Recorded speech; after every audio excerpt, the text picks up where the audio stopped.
In the 30 odd years that I've been a practicing lawyer, I have to say I've become a little bit obsessed with access to justice for ordinary people, with that bizarre contradiction that we can have a system of rights in our country, but at the same time deprive people of a means of accessing that very system. This book was illustrated quite clearly by Lord Reid in the recent Supreme Court case over tribunal fees.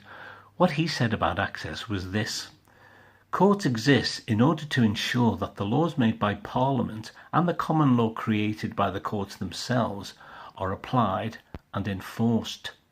In order for the courts to perform that role, people must in principle have unimpeded access to them.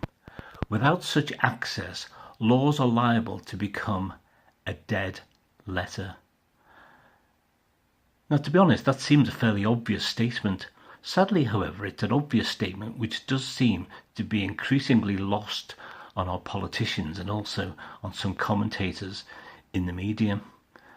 During a recent parliamentary question time, the Justice Minister, David Lidlington, was asked for his views on the current explosion in the numbers of litigants in person, litigants appearing unrepresented before the courts. He said two things in response. Firstly, we got what sadly is now an old chestnut, which is that resources are limited. I'm sorry, public resources are limited by priority. They're not limited by availability. What that means is if we as a society identify access to justice as something important, if we identify access to justice as something significant, then the means are available. The minister then went on to say something a little bit more disturbing. He then said he wanted to simplify access to justice, and the example that he gave was that it might be simplified by means of digital technology. So it seems that if you've got the financial means, you can have access to justice. If you've got the technology, you can have access to justice. If you've got a good broadband, you can have access to justice. But otherwise, forget it.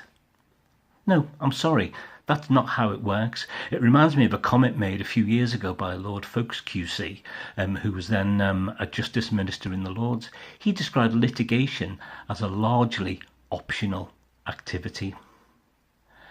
Now, over the years, I've acted for people whose lives have been changed forever as a result of injuries they might have suffered through somebody else's fault. This might be somebody who'll never work again. This might be somebody who'll never again have independent mobility. Might even be somebody who's unable to feed themselves independently. Securing justice for victims in those situations is not an optional activity. And if we continue to see access to justice in such cheap terms, then sadly we do face significant problems.